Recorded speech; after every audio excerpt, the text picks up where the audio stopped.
In Bank Manager Makes Black Woman Wait 2 Hours, his face changes when board members walk in. A seemingly ordinary banking appointment takes a shocking turn when blatant discrimination sparks a life-changing confrontation. How will Ruth Daniels, a powerful yet humble black entrepreneur, handle the disrespect? And what will happen when the board members walk in and see the truth for themselves? Stick around to find out, and let us know in the comments where you're watching from today. I don't have to. Don't forget to like and subscribe for more eye-opening stories. Ruth Daniels adjusted her blazer and stepped confidently into the grand marble lobby of Pinnacle First Bank. Her heels clicked with precision against the polished floors, echoing the rhythm of a woman who had earned every ounce of her success. Years of grit and determination had led her to this moment, securing the final piece of financing for her latest real estate project, a community feminist housing development that would transform the neighborhood she grew up in. She approached the front desk with a calm smile. "Good morning," she greeted the young teller behind the counter. "I'm Ruth Daniels, here for a 10 a.m. meeting with Mr. Porter." The teller glanced at her screen and then at Ruth, her smile faltering slightly as she processed the name. "Let me inform Mr. Porter that you've arrived," she said. "Please, have a seat, Ms. Daniels." Ruth nodded and took a seat in one of the sleek leather chairs in the waiting area. It was 9:55 a.m. and the efficiency she valued so deeply had her ahead of schedule. She glanced at her phone, skimming through her notes to prepare for the meeting.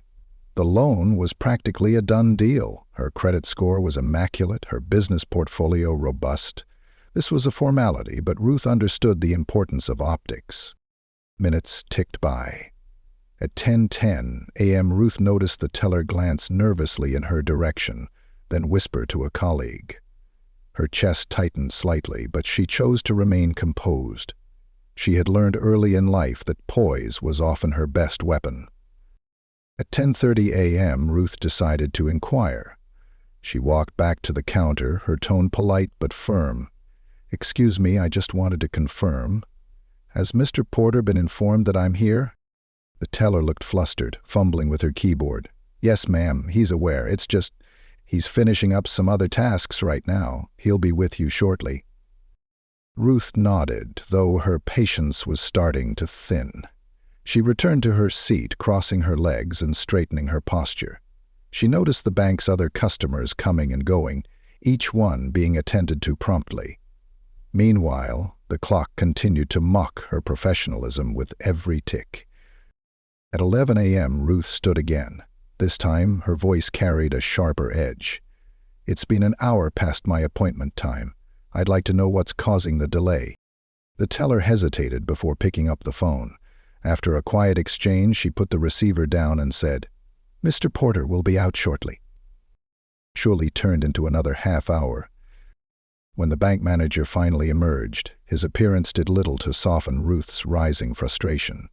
Samuel Porter was a middle-aged man with an air of arrogance, his navy suit perfectly tailored, his slick-back hair glinting under the overhead lights. He approached Ruth with a forced smile that didn't quite reach his eyes. "Ms. Daniels, apologies for the wait," he said, his tone more dismissive than apologetic. "We've been swamped this morning." Ruth held her ground, looking him square in the eye.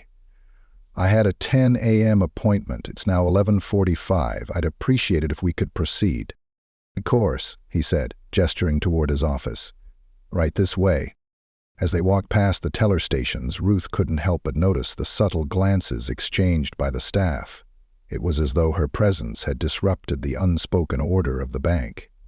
Once inside his office, Mr. Porter motioned for her to sit, then took his time settling into his chair, arranging his papers as though she had nothing better to do than wait on him. "Now," he began, leaning back in his chair. "What can I do for you today, Ms. Daniels?" Ruth resisted the urge to clench her fists. "I believe you're already aware. I'm here to finalize the loan for the Franklin Heights development. All the documents should be in your system." Mr. Porter's eyes flicked over his computer screen. He clicked his mouse a few times, then leaned back again, folding his hands over his stomach. "Ah, yes, the Franklin Heights project. That's quite an undertaking." "Yes, it is," Ruth replied, her tone steady. "But as you'll see, I've met every requirement. My business plan, financial records, and projections have all been reviewed and approved by your underwriting team. This is the final step." Mr. Porter's lips curled into a thin smile. "I see. Well, these things take time, Ms. Daniels. I'll need to review everything again to ensure there are no discrepancies. I was informed that the loan was already approved pending your signature," Ruth countered. "That's correct, but I like to take a personal look at these matters," he said, his words dripping with condescension. "You understand, of course." Ruth bit the inside of her cheek, her anger bubbling just below the surface. She knew what this was, a deliberate attempt to undermine her, to assert his control in a situation where she had done everything right. But she also knew better than to let him see her rattle. "Take all the time you need," Ruth said, her voice smooth as glass. "I'll wait right here." Mr. Porter's smile faltered ever so slightly, but he nodded and turned back to his screen. The minutes stretched into an hour as he clicked leisurely through her files, occasionally making notes or asking irrelevant questions. Ruth answered each one with precision, her frustration masked by an unyielding composure. By the time the clock struck 12:45, Ruth had reached the limits of her patience. She stood abruptly, forcing Mr. Porter to look up in surprise. "Mr. Porter," she said, her voice firm but calm, "I value professionalism and respect, and I expect the same from those I do business with. If there's an issue with my application, I'd appreciate it if you could address it directly. Otherwise, I believe we've wasted enough time." Mr. Porter blinked, his demeanor shifting into defensive arrogance. "Ms. Daniels, I assure you, I'm just doing my due diligence." "And I assure you," Ruth replied, "that I'm more than capable of recognizing a delay tactic when I see one. If my business is not welcome here, I'll be happy to take it elsewhere." Before Mr. Porter could respond, a knock on the office door interrupted them. A junior employee, Erin, poked her head in, her expression apologetic. "Excuse me, Mr. Porter, the regional board members have just arrived for their meeting." The color drained from Mr. Porter's face. He stood abruptly, smoothing his tie as though the room had grown 10 degrees hotter. "Of course," he stammered. "Please show them to the conference room. I'll be there shortly." Erin nodded but hesitated, glancing at Ruth with a flicker of recognition. "Actually, one of the board members specifically asked to see Ms. Daniels." Ruth's eyebrows lifted, her curiosity piqued. Mr. Porter's expression darkened as he turned to her, his discomfort now palpable. "It seems you have quite the connections, Ms. Daniels," he said, his voice strained. Ruth met his gaze evenly. "Yes, it seems I do." Ruth Daniels straightened her posture, following Erin out of the office with deliberate grace. The tension in the air was palpable as Mr. Porter trailed behind, his footsteps sharp and hurried against the marble floors. The bank lobby was abuzz with quiet murmurs as employees and customers alike watched the small procession head toward the executive conference room. The doors to the room were propped open, revealing a cluster of impeccably dressed board members engaged in animated conversation. At the center of the group stood Thomas Grayson, a tall, silver-haired man whose commanding presence seemed to brighten the space. When he spotted Ruth, his face broke into a warm smile. "Ruth," he called out, his voice booming with genuine delight, "it's been too long." "Mr. Grayson," Ruth replied, returning his smile as she approached.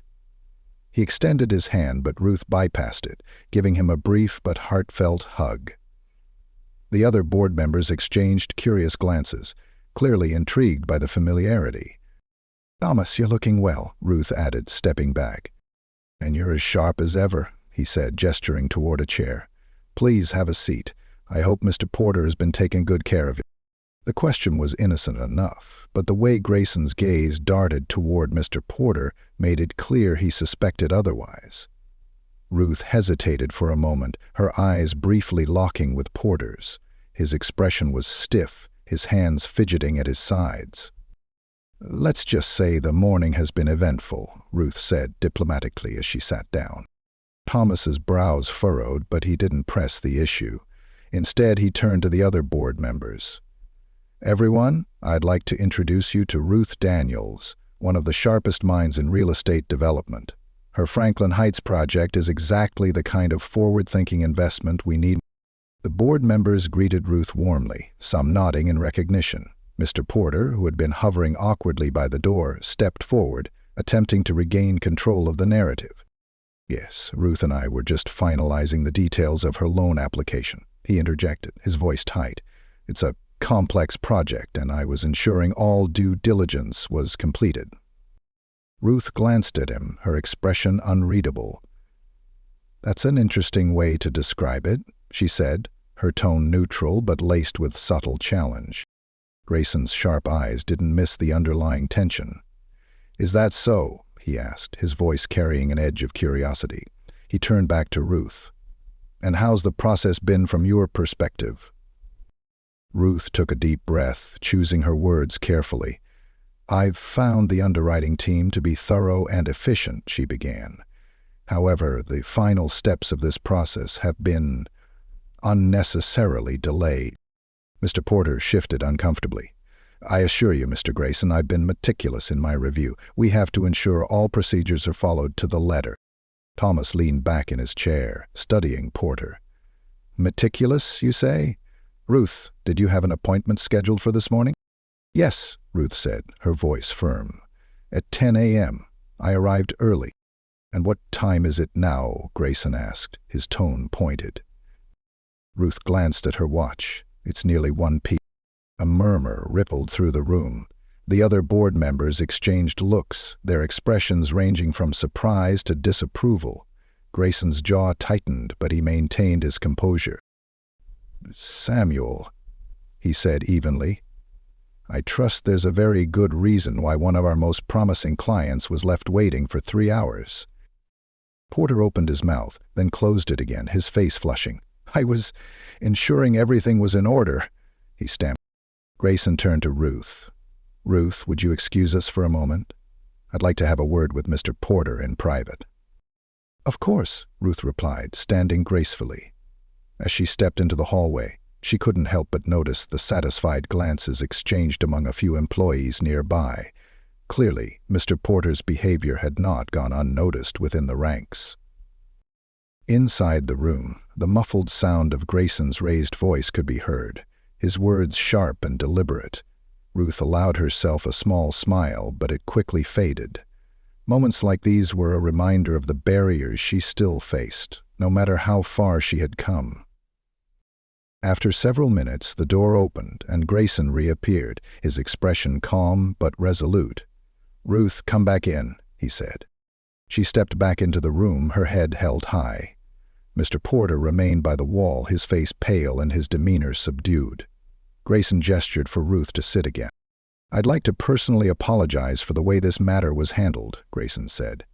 It's not reflective of the standards we hold at this institution, and steps will be taken to ensure it doesn't happen again. I appreciate that, Ruth said, her tone measured. I've always believed in this bank's potential to be a leader in community investment. I hope we can work together to make that vision a reality. Grayson nodded. Absolutely. And as for the Franklin Heights project, I'll personally ensure the paperwork is expedited. Consider the loan approved. The words were a balm to Ruth's frustration. She offered Grayson a warm smile. Thank you, Thomas. That means a great deal. As the meeting concluded, Ruth shook hands with the other board members, each one expressing their admiration for her work. When she finally stepped out of the conference room, she felt a mix of relief and triumph. But her mind was already racing with thoughts of how to use this experience to advocate for systemic change. Heron, the junior employee who had first intervened, approached her timidly. Miss Daniels, I just wanted to say, I'm sorry for how you were treated earlier. It wasn't right. Ruth placed a reassuring hand on Aaron's shoulder. Thank you for speaking up. It takes courage to do the right thing, even when it's not easy.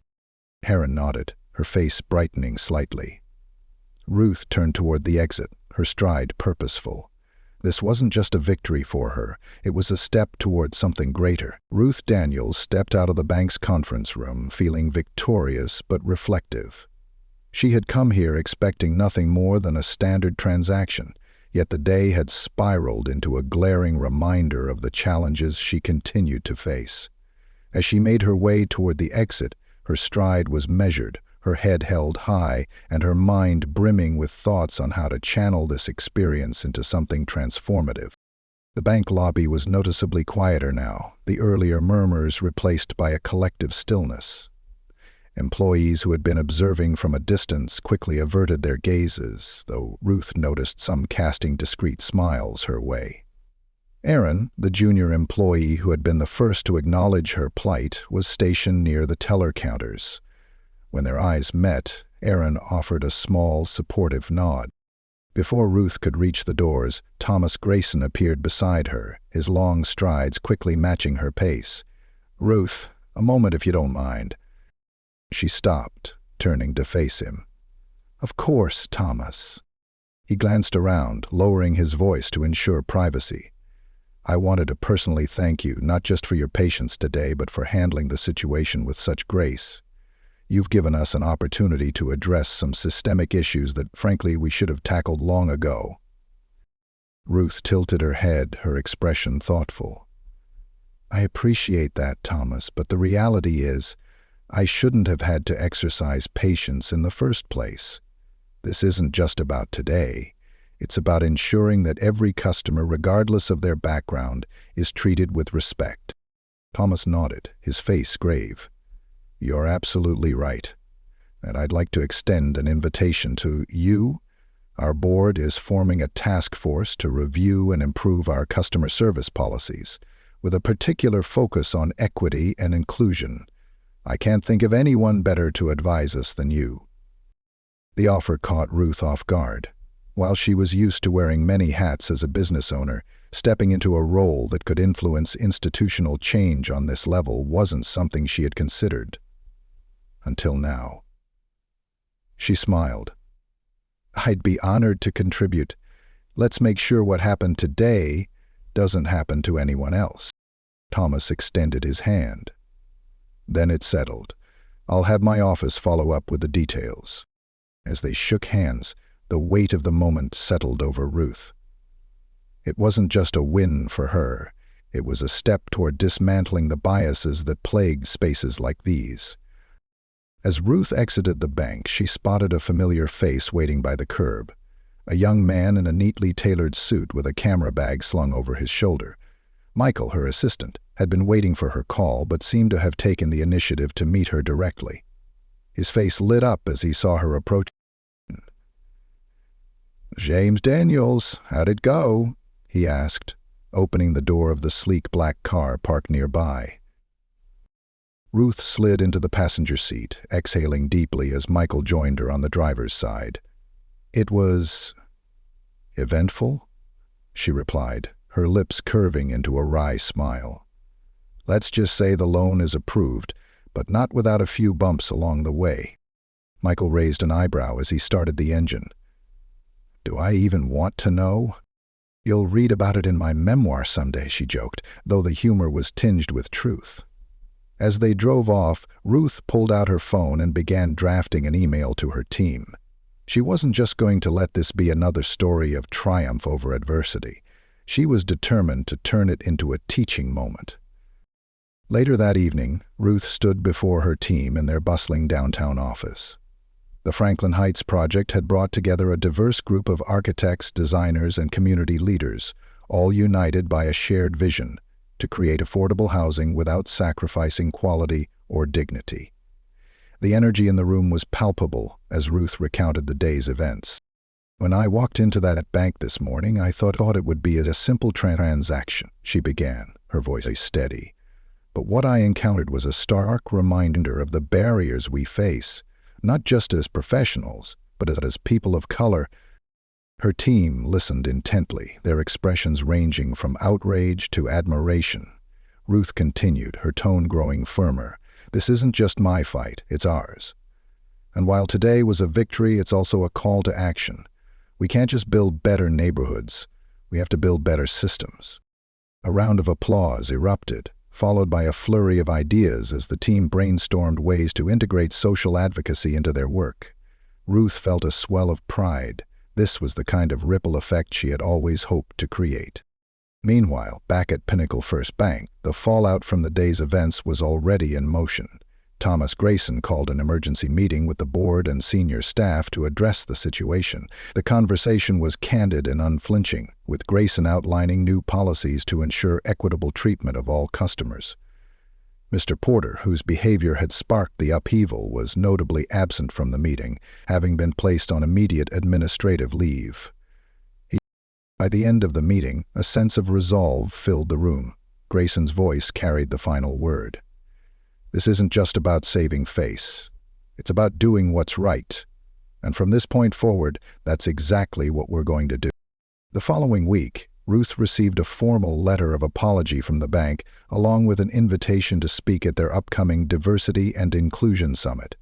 While the gesture was appreciated, Ruth knew the real work would happen in the trenches, in the policies implemented, the biases confronted, and the lives impacted. As she reflected on the experience, Ruth felt a renewed sense of purpose. She thought of Erin, the junior employee who had shown courage in a difficult moment, and made a note to reach out to her. People like Erin were the future, and Ruth intended to ensure they had the support and mentorship they needed to thrive. The next time Ruth walked into Pinnacle First Bank, it was for the task force's inaugural meeting. Erin greeted her at the door, her face bright with excitement. "Miss Daniels, it's such an honor to have you here." "The honor is mine," Ruth replied, placing a hand on Erin's shoulder. "Let's get to work." As Ruth entered the boardroom, the weight of her earlier experience lifted, replaced by the promise of meaningful change. She had turned a moment of injustice into a platform for progress. And she wasn't done yet. This is the kind of story that challenges us to confront uncomfortable truths, to demand better from ourselves and the systems around us. Ruth's journey is a reminder that progress isn't always easy, but it's always worth fighting for. Would you stand up for change in her shoes? Share your thoughts in the comments below, and don't forget to like and subscribe for more stories that inspire action and hope.